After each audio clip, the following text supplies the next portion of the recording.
മോഹൻലാലിൻ്റെ സിനിമകൾ എടുത്ത് നോക്കുകയാണെങ്കിൽ ഏറ്റവും കൂടുതൽ ഡാർക്കസ്റ്റ് ആയിട്ടുള്ള അല്ലെങ്കിൽ ഏറ്റവും ബ്രൂട്ടൽ ആയിട്ടുള്ള ഒരു കില്ലിങ് മോഹൻലാൽ ചെയ്തൊരു റോളുള്ള സിനിമ ഇപ്പോഴും അത് സതയം തന്നെയായിരിക്കും. അതിന് മുൻപോ പിൻപോ അങ്ങനെ ഒരു സിനിമ വന്നതായിട്ട് എൻ്റെ അറിവിലില്ല.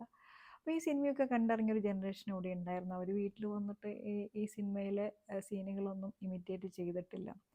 ഇനി മലയാളികൾക്ക് ഏറ്റവും കൂടുതൽ ഒരു അഡോറേഷൻ ഉണ്ടായിരുന്ന ഒരു സൗത്ത് കൊറിയൻ ഡയറക്ടറായിരുന്നു കിം കി ഡൂക്ക്. കിം കി ഡൂക്കിൻ്റെ സിനിമകളിലെ വയലൻസ് നിങ്ങൾ കണ്ടിട്ടുണ്ടോ? അത്യാവശ്യം ഇപ്പോൾ പിയത്ത ആയാലും മോബിയസ് ആയാലും ഇങ്ങനെ കുറേ സിനിമകളുണ്ട്. എല്ലാ സിനിമകളിലും അത്യാവശ്യം നല്ല ബ്രൂട്ടൽ കില്ലിങ്ങും വയലൻസും ഉണ്ട്.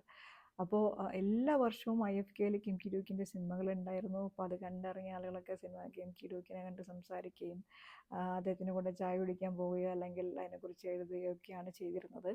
അല്ലാതെ ആ വയലൻസ് ഒന്നും വന്ന് വീട്ടിലൊന്നും ഇമിറ്റേറ്റ് ചെയ്തിരുന്നില്ല.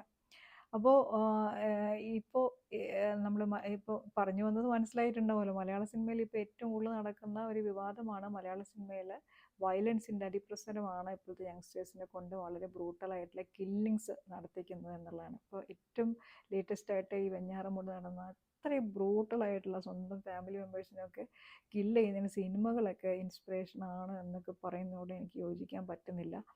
കാരണം ഇത്രയ്ക്കും സെൻസ്ലെസ് ആയ, അതായത് സിനിമ ഒരു ആർട്ട് ഫോം ആണെന്നും അവിടെ ഡിഫറെൻ്റ് ആയിട്ടുള്ള തീമുകൾ വരുന്നും വളരെ ഡിഫറെൻറ്റ് ഷെയ്ഡ്സിലുള്ള ക്യാരക്ടേഴ്സ് വരുമെന്നും സിനിമ ഇങ്ങനെ വളർന്നുകൊണ്ടിരിക്കുകയാണ്, അപ്പോൾ ഇനി ഫ്യൂച്ചറിൽ എന്തൊക്കെയാണ് വരാൻ പോകുന്നത് എന്നൊന്നും നമുക്കറിയില്ല. അതുപോലെ തന്നെ ഇപ്പോൾ വേറൊരു സംഭവം ഉള്ളത്, കൊറിയൻ കൾച്ചറിനോട് വളരെ ഒരു ഇൻട്രസ്റ്റ് ഉള്ള അട്രാക്ഷനുള്ള ഒരു ടീനേജേഴ്സിൻ്റെ ഒരു തലമുറയും നമുക്കിവിടെ വളർന്നു വരുന്നുണ്ട്. അപ്പോൾ ഇവരൊക്കെ കൊറിയൻ സീരീസും കൊറിയൻ സിനിമകളൊക്കെ കണ്ടത് ഇമിറ്റേറ്റ് ചെയ്താൽ എന്തായിരിക്കും നമ്മളുടെ അവസ്ഥ എന്നൊന്ന് ഊഹിച്ചു നോക്കുക. അപ്പോൾ സിനിമകളാണ് ഇപ്പോൾ ഏറ്റവും കൂടുതൽ മലയാളത്തിൽ, അല്ലെങ്കിൽ ആനിമൽ എന്ന് പറഞ്ഞ ഹിന്ദി സിനിമ, അതുപോലെ അല്ലു അർജുൻ്റെ പുഷ്പ, ഇതിലെല്ലാത്തിലും വയലൻസ് ഉണ്ട്. ഏറ്റവും കൂടുതൽ മലയാളത്തിൽ സ്ക്രൂട്ടനൈസ് ചെയ്യപ്പെട്ട, ഇതിൻ്റെ പേരിൽ സ്ക്രൂട്ടനൈസ് ചെയ്യപ്പെട്ട സിനിമ എന്ന് പറയുന്നത് Unni Mukundan version of violence in Marco ആണ്. കാരണം നമ്മൾ അങ്ങനത്തെ ഒരു സിനിമ മുന്നേ മലയാളത്തിൽ വന്നിട്ടില്ല ഇത്രയും ബ്രൂട്ടൽ വയലൻസ് ഉള്ളത്.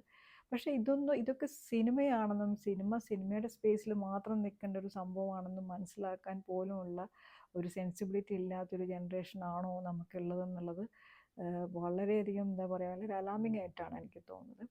അപ്പോൾ ഇതിന് സിനിമേനെയാണോ കുറ്റം പറയേണ്ടത്, അതോ ഈ ഒരു ജനറേഷൻ്റെ ഒരു പ്രത്യേകതരം ഇൻസ്റ്റിങ്ക്റ്റ് ആണോ, ഇവരുടെ ഒരു ഇംപേഷ്യൻസ് ആണോ, ഈ ഇംപേഷ്യൻസ് ആണോ ഇത്രയും ഇമ്പൾസീവായിട്ടുള്ള ആക്ഷൻസിലേക്ക് ഇവരെ നയിക്കുന്നത്, അല്ലെങ്കിൽ ഈ മണിയോടുള്ള ഒരു വല്ലാത്തൊരു ഫാസിനേഷനാണോ, എന്താണ്, അല്ലെങ്കിൽ പ്രശ്നങ്ങൾ ഫേസ് ചെയ്യാനുള്ള കഴിവ് കുറവാണോ, എന്തായിരിക്കും ഇതിൻ്റെ റീസൺ?